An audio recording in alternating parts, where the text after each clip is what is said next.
Le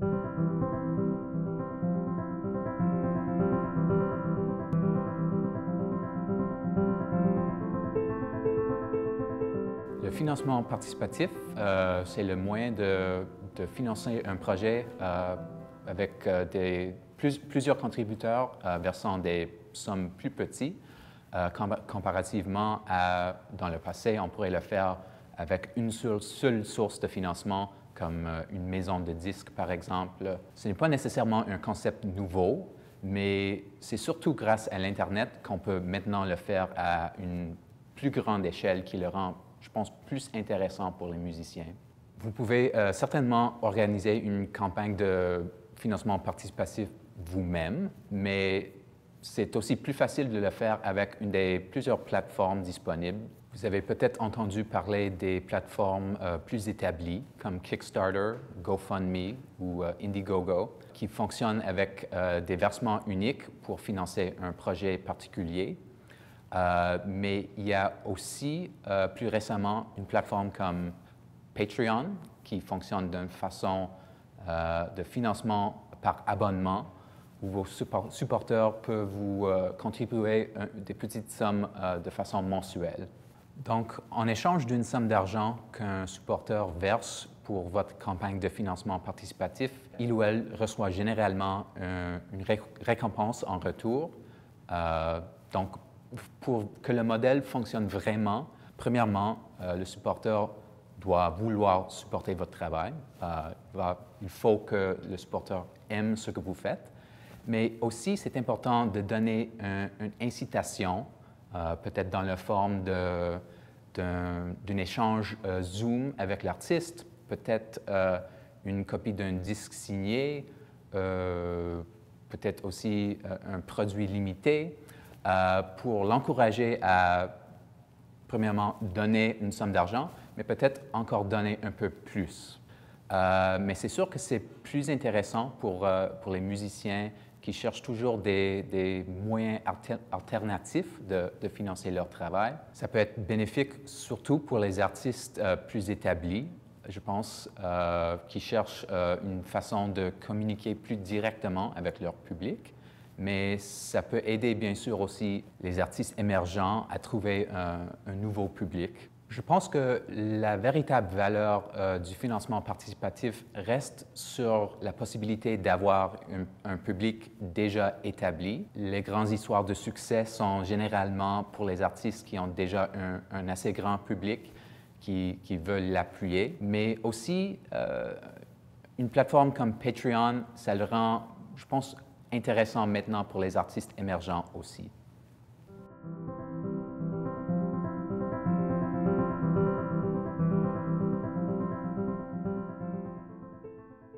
Il existe vraiment de nombreux moyens de financer votre musique. Premièrement, je vous consigne d'étudier les différentes subventions publiques qui sont disponibles. Surtout, commencez ici au Québec avec le Conseil des arts et lettres du Québec, le CALQ. Si vous dirigez une entreprise, il y a aussi la Société de développement des entreprises culturelles, la SODEC. Surtout au fédéral, il y a aussi le Conseil des arts du Canada, qu'il ne faut pas oublier non plus. Et pour la musique spécifiquement, il y a aussi Factor et Musique Action, qui sont offerts aux artistes de langue anglaise et française respectivement. Il existe également des sources de financement privées. Je pense à Stingray Music, qui offre des prix aux artistes émergents dans leur programme Prix Étoile Stingray. C'est évident qu'on ne peut pas oublier les plateformes de diffusion non plus. Surtout, on sait que Spotify a une très grande base d'utilisateurs. Il y a aussi plusieurs d'autres comme Tidal et Deezer qu'il ne faut pas oublier. Il existe également des plateformes qui sont orientées pour des styles de musique spécifiques. Pour la musique classique, il y a Idagio et Primephonic. Pour jazz, il y a la plateforme Jazzed, évidemment. Il faut néanmoins ajouter que plusieurs de ces services n'offrent pas beaucoup de revenus pour chaque écoute de votre musique. Alors, c'est peut-être plus important pour les artistes ayant déjà un public déjà établi.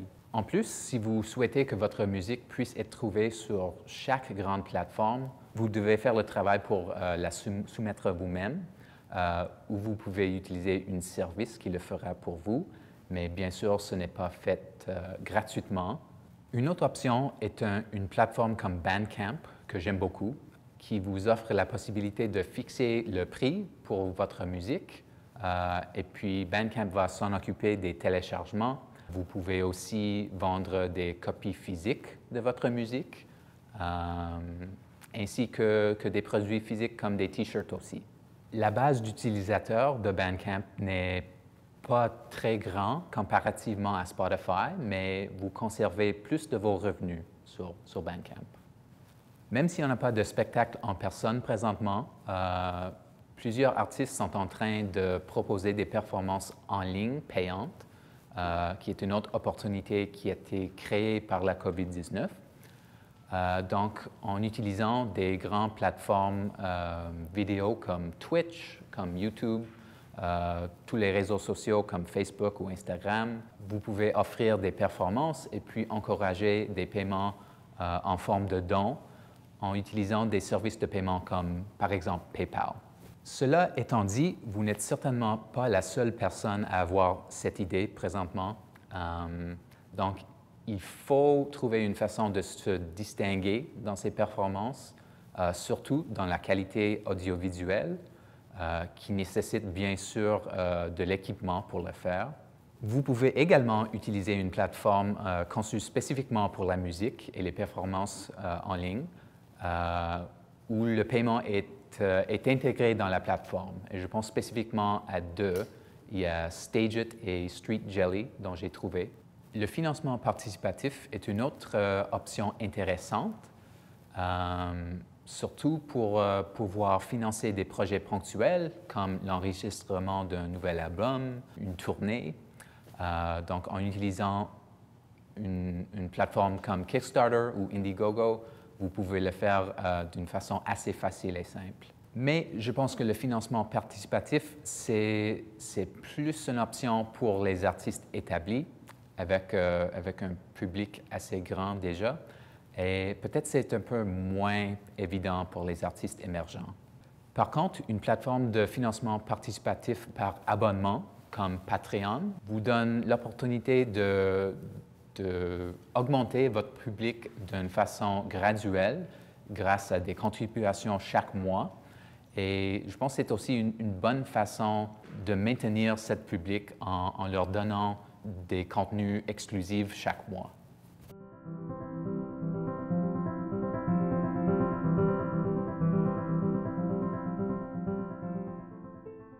Alors, qu'est-ce qu'un contrat intelligent? Un contrat intelligent, c'est une petite application que l'on crée et quand on est content, on la publie sur une blockchain.